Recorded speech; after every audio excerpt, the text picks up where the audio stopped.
Hello, and welcome to The Essential Reads. My name is Isaac, and my goal is to bring to you a bunch of classic audiobooks in an easy and accessible way. Let's get started. Dracula by Bram Stoker. Chapter 18. Dr. Seward's Diary. The 30th of September. I got home at 5 o'clock and found that Godalming and Morris had not only arrived, but had already studied the transcript of various diaries and letters which Harker and his wonderful wife had made and arranged. Harker had not yet returned from his visit to the carrier's men, of whom Dr. Hennessy had written me. Mrs. Harker gave us a cup of tea, and I can honestly say that, for the first time since I have lived in it, this old house seemed like a home. But when we had finished, Mrs. Harker said, "Dr. Seward, may I ask a favour? I want to see your patient, Mr. Renfield. Do let me see him. What you have said of him in your diary interests me so much." She looked so appealing and so pretty that I could not refuse her, and there was no possible reason why I should, so I took her with me. When I went into the room, I told the man that a lady would like to see him, to which he simply answered, "Why?" "She is going through the house, and she wants to see everyone in it," I answered. "Oh, very well," he said. "Let her come in, by all means. But just wait a minute till I tidy up the place." His method of tidying was peculiar. He simply swallowed all the flies and spiders in their boxes before I could stop him. It was quite evident that he feared or was jealous of some interference. When he had got through his disgusting task, he said cheerfully, "Let the lady come in," and sat down on the edge of his bed with his head down, but with his eyelids raised so that he could see her as she entered. For a moment, I thought he might have some homicidal intent. I remember how quiet he had been just before he attacked me in my own study, and I took care to stand where I could seize him at once if he attempted to make a spring at her. She came into the room with an easy gracefulness which would at once command the respect of any lunatic, for easiness is one of the qualities mad people most respect. She walked over to him, smiling pleasantly, and held out her hand. "Good evening, Mr. Renfield," she said. "You see, I know you, for Dr. Seward has told me of you." He made no immediate reply, but eyed her all over with a set frown on his face. This look gave way to one of wonder, which merged in doubt. Then, to my intense astonishment, he said, "You're not the girl the doctor wanted to marry, are you? You can't be, for she's dead." Mrs. Harker smiled sweetly as she replied, "Oh, no, I have a husband of my own, to whom I was married before I ever saw Dr. Seward, or he me. I am Mrs. Harker." "Then what are you doing here?" "My husband and I are staying on a visit with Dr. Seward." "Then don't stay." "But why not?" I thought this style of conversation might not be pleasant to Mrs. Harker, any more than it was to me, so I joined in. "How do you know I wanted to marry anyone?"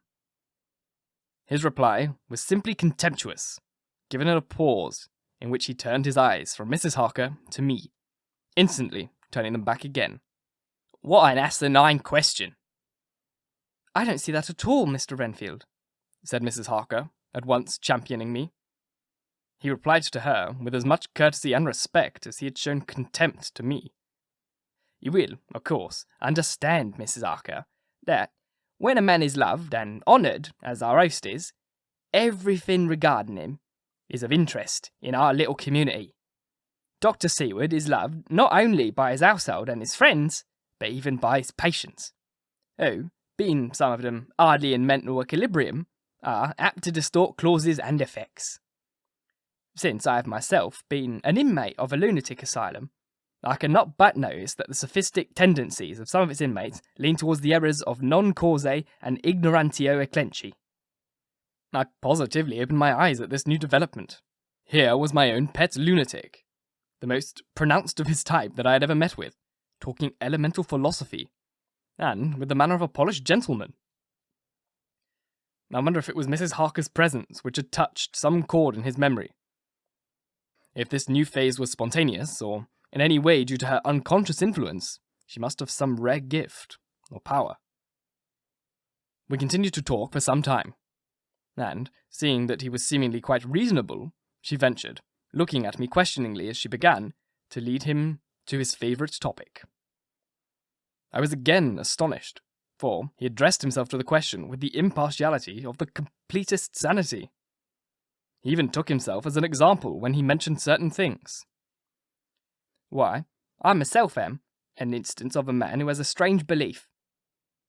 Indeed, it was no wonder that my friends were alarmed and insisted on my being put under control. I used to fancy that life was a positive and a perpetual entity, and that by consuming a multitude of living things, no matter how long in the scale of creation, one might indefinitely prolong life. At times, I held the belief so strongly that I actually tried to take a human life. The doctor here will bear me out on that one occasion I tried to kill him for the purpose of strengthening my vital powers by the assimilation with my own body of his life through the medium of his blood, relying, of course, upon the scriptural phrase, "for blood is the life." Though, indeed, the vendor of a certain nostrum has vulgarised the truism to the point of very contempt. Isn't that right, Doctor? I nodded assent, for I was so amazed that I hardly knew what I ought to think or say. It was hard to imagine that I had seen him eat up his spiders and flies not 5 minutes before.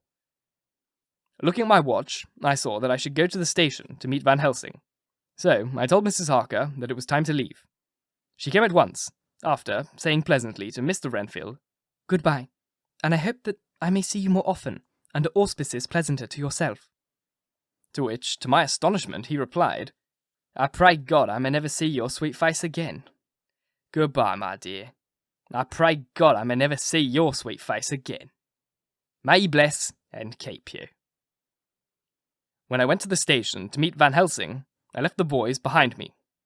Poor Art seemed more cheerful than he has been since Lucy first took ill, and Quincy is more like his own bright self than he has been for many a long day. Van Helsing stepped from the carriage with the eager nimbleness of a boy. He saw me at once and rushed up to me, saying, "Friend John, how goes all? Well? So, I've been busy, for I come here to stay if need be. All affairs are settled with me, and I have much to tell. Madam Mina is with you, yes? And so her fine husband? And Arthur, and my friend Quincy, they are with you too. Good." As I drove to the house, I told him of what had passed, and of how my own diary had come to be of some use through Mrs. Harker's suggestion, at which the professor interrupted me. "That wonderful Madam Mina. She has a man's brain. A brain that a man should have were he much gifted. And a woman's heart. The good God fashioned her for a purpose, believe me, when he made that so good combination. Friend John, of now, fortune has made that woman of help to us. After tonight, she must not have to do with this so terrible affair. It is not good that she run a risk so great.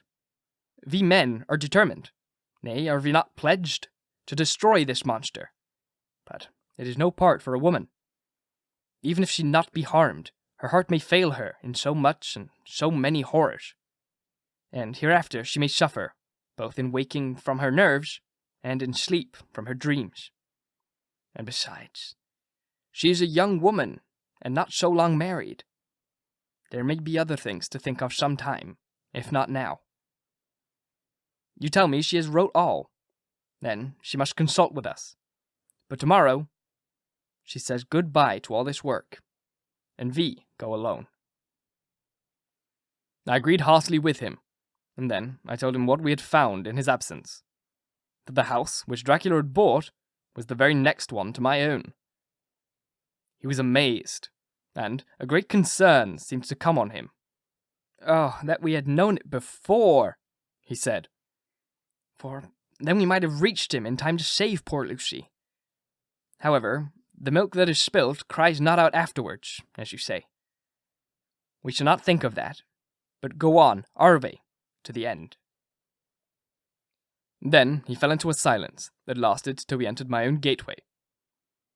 Before we went to prepare for dinner, he he said to Mrs. Harker, "I am told, Madam Mina, by my friend John, that you and your husband have put in exact order all things that have been up to this moment."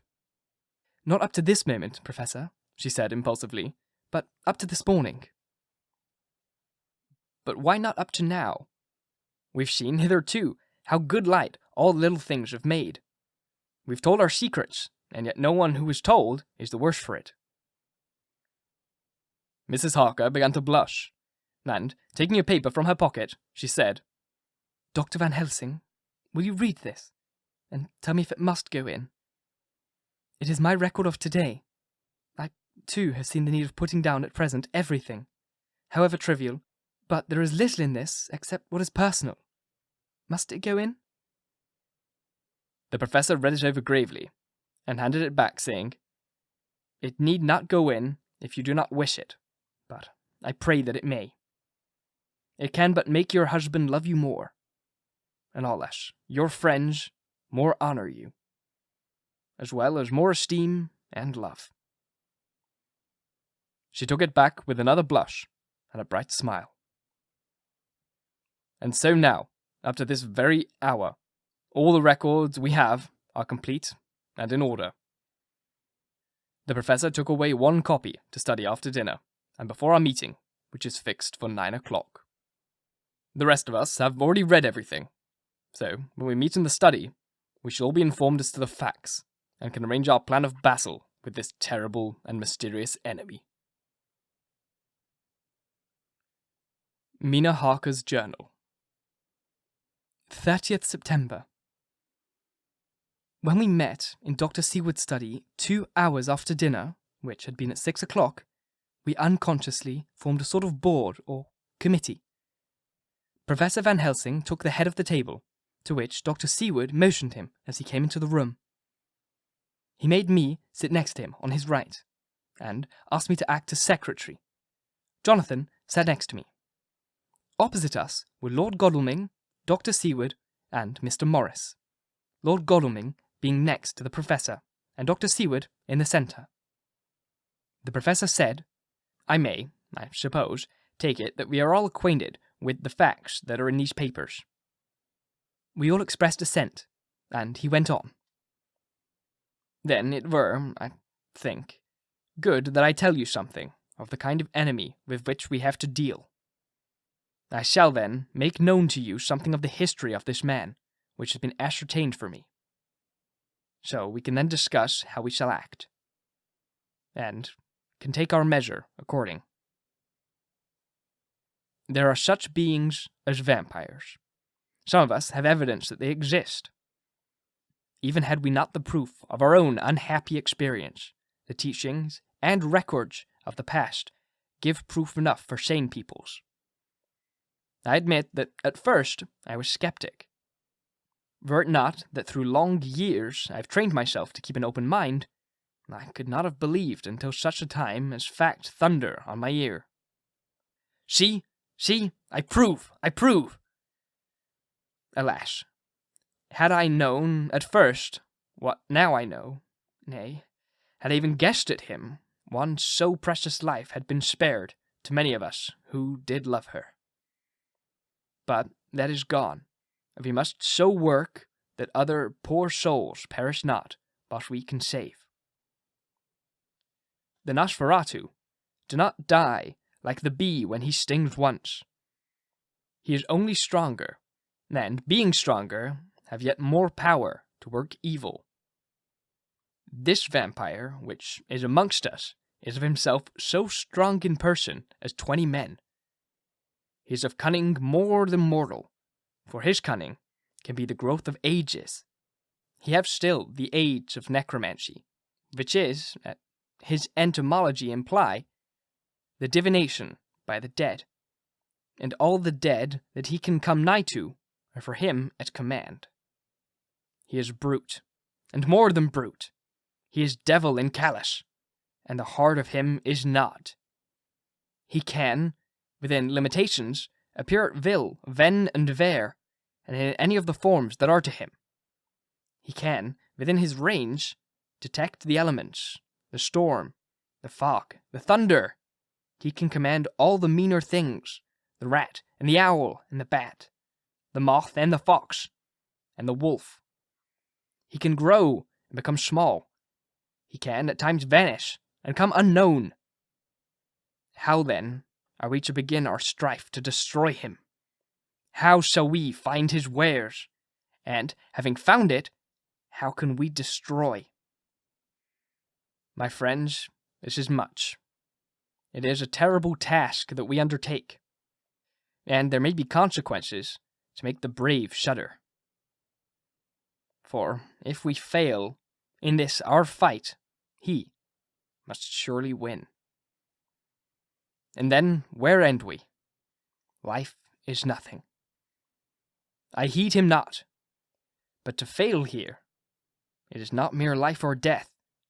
It is that we become as him, that we henceforth become foul things of the night like him, without heart or conscience, preying on the bodies and souls of those we love best. To us forever are the gates of heaven shut, for who shall open them to us again? We go on all the time, abhorred by all, a blot on the face of God's sunshine, an arrow in the side of him who died for man. But we are face to face with duty, and in such case must we shrink? For me, I say no. But then I'm old, and life with his sunshine, his fair places, his song of bird, his music, and his love lie far behind. You others are young. Some have seen sorrow, but there are fair days yet in store. What say you? Whilst he was speaking, Jonathan had taken my hand. I feared, oh so much, that the appalling nature of our danger was overcoming him when I saw his hand stretch out. But it was life to me to feel its touch. So strong, so self-reliant, so resolute. A brave man's hand can speak for itself. It does not even need a woman's love to hear its music. When the professor had done speaking, my husband looked in my eyes, and I in his. There was no need for speaking between us. I answer for Mina and myself, he said. Count me in, Professor, said Quincey Morris, laconically, as usual. I am with you, said Lord Godalming, for Lucy's sake, if for no other reason. Dr. Seward simply nodded. The professor stood up, and, after laying his golden crucifix on the table, he held out his hand on either side. I took his right hand, and Lord Godalming his left. Jonathan held my right with his left and stretched across to Mr. Morris. So, as we all took hands, our solemn compact was made. I felt my heart icy cold, but it did not even occur to me to draw back. We resumed our places, and Dr. Van Helsing went on with a sort of cheerfulness which showed that the serious work had begun. It was to be taken as gravely and in as businesslike a way as any other transaction of life. Well, you know what we have to contend against, but we, too, are not without strength. We have on our side the power of combination, a power denied to the vampire kind. We have resources of science. We are free to act and think, and the hours of the day and night are ours equally. In fact, so far as our powers extend, they are undefeated, and we are free to use them. We have self-devotion in a cause, and an end to achieve which is not a selfish one. These things are much. Now, let us see how far the general powers arrayed against us are restrict, and how the individual cannot. In fine, let us consider the limitations of the vampire in general, and of this one in particular. All we have to go upon are traditions and superstitions. These do not at first appear much. Then the matter is one of life and death, nay, of more than either life or death. Yet must we be satisfied? In the first place, because we have to be, no other means is out of control. And secondly, because after all these things, tradition and superstition are everything. Does not the belief in vampires rest for others, though not, alas, for us, on them? A year ago, which of us would have received such a possibility in the midst of our scientific, skeptical, matter-of-fact 19th century? We even scouted a belief that we saw justified under our very eyes. Take it, then, that the vampire, and the belief in his limitations and his cure, rest for the moment on the same base. For, let me tell you, he is known everywhere that men have been. In old Greece, in old Rome, he flourished in Germany all over, in France, in India, even in the Chersonese and in China. So far from us, in all ways, there even is he. And the peoples fear him at this day.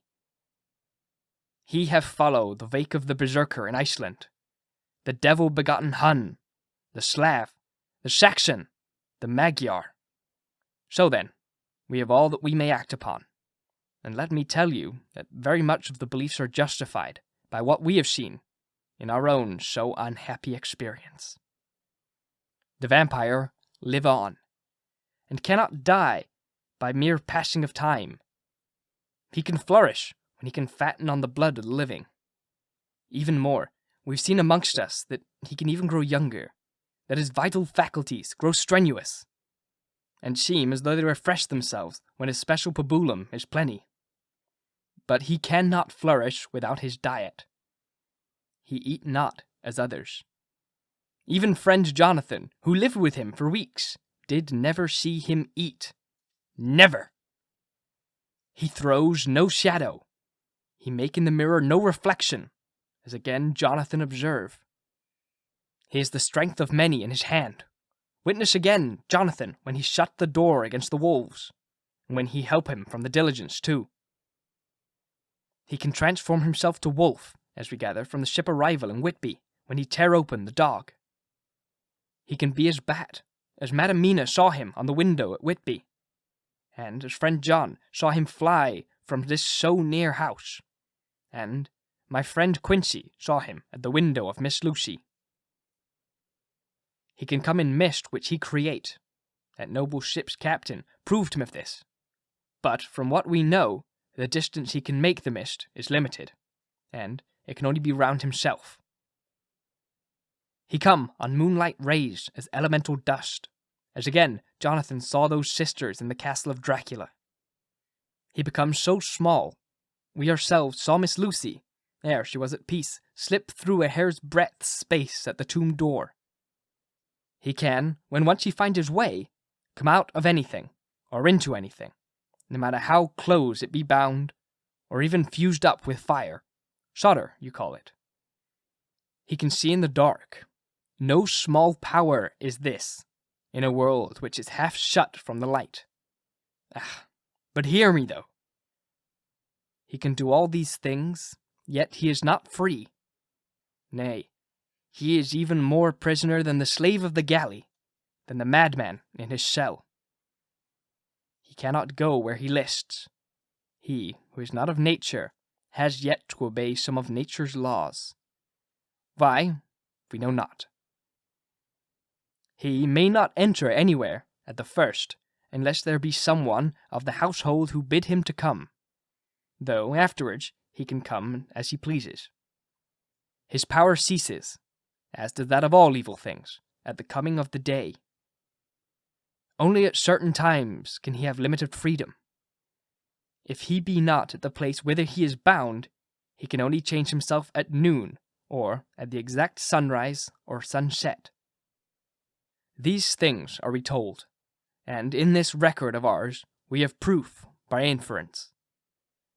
Thus, whereas he can do as he will within his limit, when he have his earth home, his coffin home, his hell home, the place unhallowed, as we saw when he went to the grave of the suicide at Whitby, still, at other times, he can only change when the time comes. It is said, too, that he can only pass running water at the slack or the flood of the tide. then there are things which so afflict him that he has no power, as the garlic that we know of. And for things as sacred as this symbol, my crucifix that was among us even now when we resolve, to them he is nothing. But in their presence he takes his place far off and silent with respect. There are others, too, which I shall tell you of, lest in our seeking we may need them. The branch of wild rose on his coffin, keep him that he move not from it. A sacred bullet fired into the coffin, kill him, so that he can be true dead. And as for the stake through him, we know already of its peace, or the cut off of the head giveth rest. We have seen it with our eyes. Thus, when we find the habitation of this man that was, we can confine him to his coffin and destroy him, if we obey what we know. But he is clever. I have asked my friend, Arminius of Budapest University, to make his record, and, from all the means that are, he tell me of what he's been. He must, indeed, have been that Voivik Dracula, who won his name against the Turk over the great river on the very frontier of Turkeyland. If it be so, then he was no common man. For, in that time, and for centuries after, he was spoken of as the cleverest and most cunning, as well as the bravest of the sons of the land beyond the forest. That mighty brain and that iron resolution went with him to his grave, and are, even now, arrayed against us. The Draculas were, says Arminius, a great and noble race, though now and again were scions, who were held by their corvals, and have had dealings with the evil one. They learned his secrets in the Scholomance among the mountains over Lake Hermannstadt, where the devil claims the 10th scholar as his due. In the records of such words as Dragosia, witch, Ordog, and Pokol, Satan, and Hell. And in one manuscript, this very Dracula is spoken of as vampire, which we all understand too well. There have been from the loins of this very one great men and good women, and their graves make sacred the earth where alone this foulness can dwell. For it is not the least of its terrors that this evil thing is rooted deep in all good. In soil, barren of holy memories, it cannot rest. Whilst they were talking, Mr. Morris was looking steadily at the window, and he now got up, quietly, and went out of the room. There was a little pause, and then the professor went on. And now we must settle what we do. We have here much data, and we must proceed to lay out our campaign. We know from the inquiry of Jonathan that from the castle to Whitby came 50 boxes of earth, all of which were delivered at Carfax. We also know that at least some of these boxes have been removed. It seems to me that our first step should be to ascertain whether all the rest remain in the house beyond that wall where we look today, or whether any more have been removed. If the latter, we must trace. Here we were interrupted in a very startling way. Outside the window came the sound of a pistol shot. The glass of the window was shattered with a bullet, which, ricocheting from the top of the embrasure, struck the far wall of the room. I am afraid, at heart, I am a coward, for I shrieked out. All the men jumped to their feet. Lord Godalming flew over to the window and threw up the sash. As he did so, we heard Mr. Morris's voice without. "Sorry, I fear I have alarmed you. I shall come in and tell you about it." A minute later, he came in and said, "It was an idiotic thing for me to do, and I ask your pardon, Mrs. Harker, most sincerely. I fear I must have frightened you terribly. But the fact is that whilst the professor was talking, there came a big bat that sat on the window-sill. I've got such a horror of the damned brutes from recent events that I cannot stand 'em, and I went out to have a shot, as I have been doing of late of evenings whenever I've seen one. You used to laugh at me for it then, Art." "Did you hit it?" asked Dr. Van Helsing. "I don't know. I fancy not, for it flew away into the wood." Without saying any more, he took his seat, and the Professor began to resume his statement. We must trace each of these boxes, and when we are ready, we must either capture or kill this monster in his lair. Or we must, so to speak, sterilize the earth so that no more he can seek safety in it. Thus, in the end, we may find him in his form of man between the hours of noon and sunset, and so engage with him when he is at his most weak. And now for you, Madam Mina. This night is the end, until all be well. You are too precious for us to have such risk. When we part tonight, you no more must question. We shall tell you all in good time. We are men, and are able to bear. But you must be our star and our hope, and we shall act all the more free that you are not in danger such as we are. All the men, even Jonathan, seemed relieved. But it did not seem to me good that they should brave danger, and perhaps lessen their safety, strength being the best safety, though they care for me. But their minds were made up, and, though it was a bitter pill for me to swallow, I could say nothing, save to accept their chivalrous care of me. Mr. Morris resumed the discussion. As there's no time to lose, I vote we have a look at this house right now. Time is everything with him, and swift action on our part may save another victim. I owned that my heart began to fail me when the time for action came so close, but I did not say anything, for I had a great fear that if I appeared as a drag or a hindrance to their work, they might even leave me out of their consoles altogether. They have now gone off to Carfax, with means to get into the house. Manlike, they have all told me to go off to bed and sleep, as if a woman sleep when those she loves are in danger. I shall lie down and pretend to sleep, lest Jonathan have added anxiety about me when he returns. Dr. Seward's Diary. 1st of October, 4 a.m. Just as we were about to leave the house, an urgent message was brought to me from Renfield to know if I would see him at once, as he had something of the utmost importance to say to me. I told the messenger to say that I would attend to his wishes in the morning. I was busy at the moment. The attendant added, "He seems very importunate, sir. I have never seen him so eager. I don't know, but what if you don't see him soon? He will have one of his violent fits." I knew the man would not have said this to me without some cause. So I said, "All right, I'll go now." And I asked the others to wait a few minutes for me, as I had to go to see my patient. "Take me with you, friend John," said the Professor. "His case in your diary interested me much, and it had bearing, too, now and again, on our case. I should much like to see him, and especially when his mind is disturbed." "May I come, also?" asked Lord Godalming. "Me too?" said Quincy Morris. I nodded, and we all went down the passage together. We found him in a state of considerable excitement, but far more rational in his speech and manner than I had seen him. There was an unusual understanding of himself, which was unlike anything I had ever met with in a lunatic, and he took it for granted that his reason would prevail with others entirely sane. We all four went into the room, but none of the others at first said anything. His request was that I would at once release him from the asylum and send him home. This he backed up with arguments regarding his complete recovery, and adduced his own existing sanity. "I appeal to your friends," he said. "They will, perhaps, not mind sitting in judgment on my case. By the way, you have not introduced me."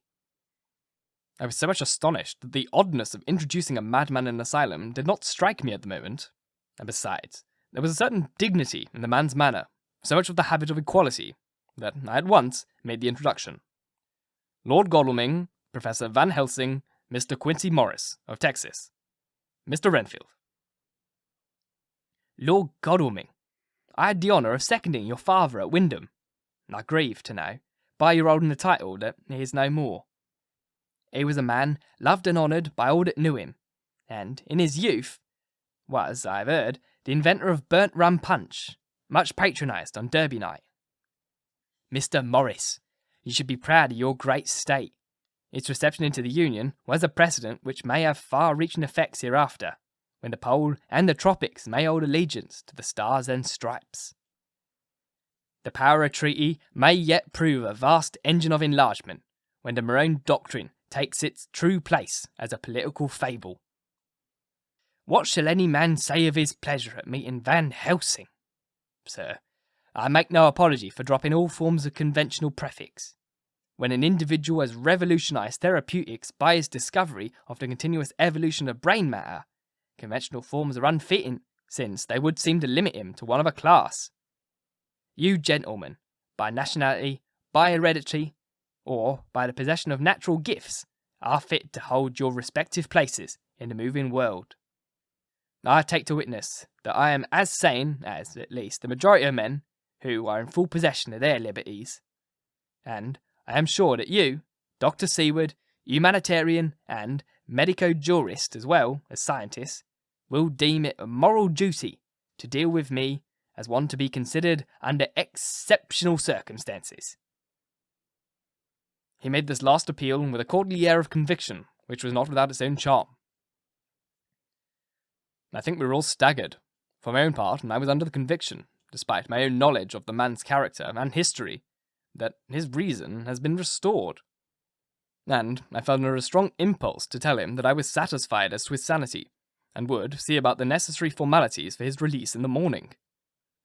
I thought it better to wait, however, before making so grave a statement, for of old I knew the sudden change to which this particular patient was liable.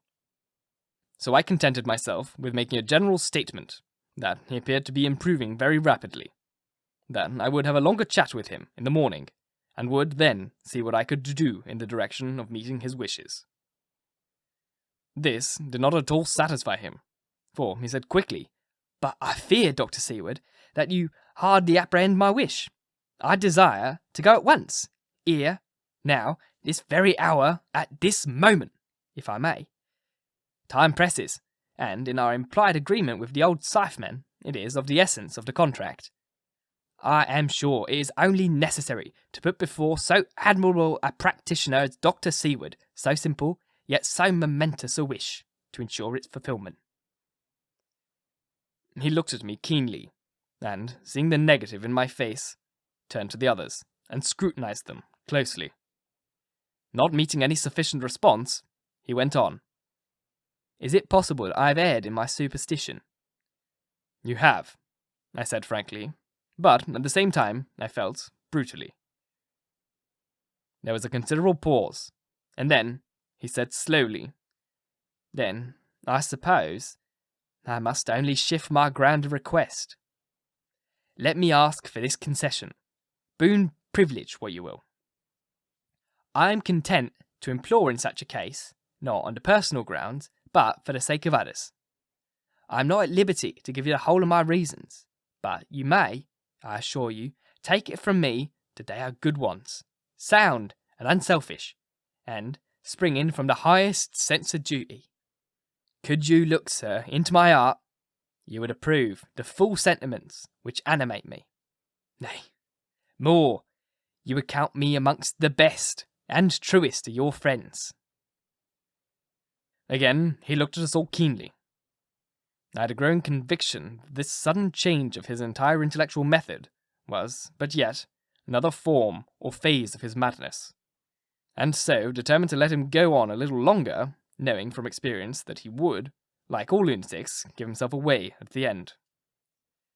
Van Helsing was gazing at him with a look of the utmost intensity, his bushy eyebrows almost meeting with the fixed concentration of his look.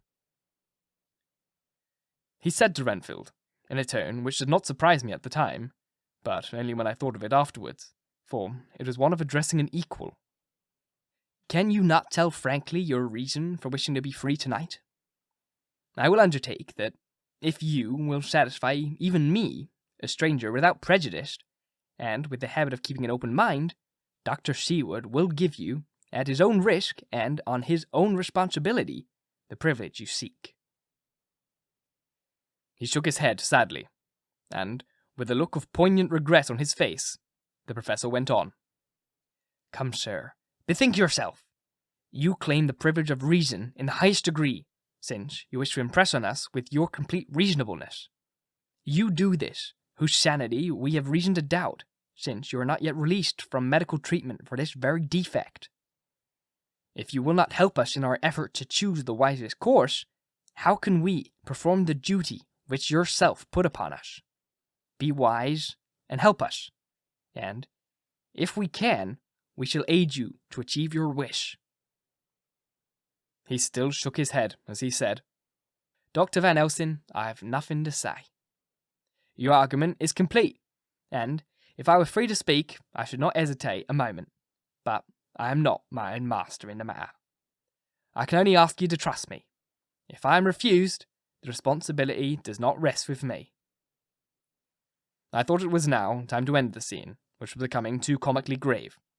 So I went toward the door, simply saying, "Come, my friends, we have work to do. Good night." As, however, I got near the door, a new change came over the patient. He moved towards me so quickly that for the moment I feared he was about to make another homicidal attack. My fears, however, were groundless, for he held up his 2 hands imploringly, and made his petition in a moving manner. As he saw that the very excess of his emotion was militating against him, by restoring us more to our old relations, he became still more demonstrative. I glanced at Van Helsing, and saw my conviction reflected in his eyes. So I became a little more fixed in my manner, if not more stern, and motioned to him that his efforts were unavailing. I had previously seen something of the same constant growing excitement in him when he was about to make some request, of which, at the time, he had thought much, such, for instance, as when he wanted a cat. And I was prepared to see the collapse into the same sullen acquiescence on this occasion. My expectation was not realized, for, when he found that his appeal would not be successful, he got into a quite frantic condition. He threw himself on his knees, and held up his hands, wringing them in plaintive supplication, and poured forth a torrent of entreaty, with the tears rolling down his cheeks, and his whole face and form expressive of the deepest emotion. "Let me entreat you, Dr. Seward. Oh, let me implore you to let me out of this house at once. Send me away, how you will, and where you will. Send the keepers with me with the whips and chains. Let 'em take me in a strait waistcoat, manacled and leg-ironed, even to jail. But let me out of this. You don't know what you do by keeping me here. I'm speaking from the depths of my heart, of my very soul. You don't know whom you wrong or how, and I may not tell. Woe is me! May not tell. By all you hold sacred, by all you hold dear, by your love that is lost, by your hope that lives, for the sake of the Almighty, take me out of this and save my soul from guilt. Can't you hear me, man? Can't you understand? Will you never learn? Don't you know that I am sane and earnest now? That I am no lunatic in a mad fit, but a sane man fighting for his soul? Hear me! Hear me! Let me go! Let me go! Let me go! I thought that the longer this went on, the wilder he would get, and so would bring on a fit. So I took him by the hand and raised him up. "Come," I said sternly. "No more of this. We've had quite enough already. Go to your bed and try to behave more discreetly." He suddenly stopped and looked at me intently for several moments. Then, without a word, he rose, and moving over, sat down on the side of his bed. The collapse had come, as on former occasions, just as I had expected. When I was leaving the room, the last of our party, he said to me, in a quiet, well-bred voice, "You will, I trust, Dr. Seward, do me the justice to bear in mind later on that I did what I could to convince you tonight." Thank you so very much for listening. If you enjoyed, please like, comment, share, all that jazz, and if you really enjoyed, do subscribe because there's more to come. And if you're listening on podcast, please leave a review. It would allow me to get this in front of as many people as possible, which would be fantastic. because I love nothing more than doing this. This is the thing that brings me the most joy in the world. Let me know what you're thinking of the book so far. I think Renfield is going to have another go at Dr. Seward. He's making a lot of threats there, but that was very fun to act out. I really hope you enjoyed listening. Once again, thank you. And until next time, bye-bye.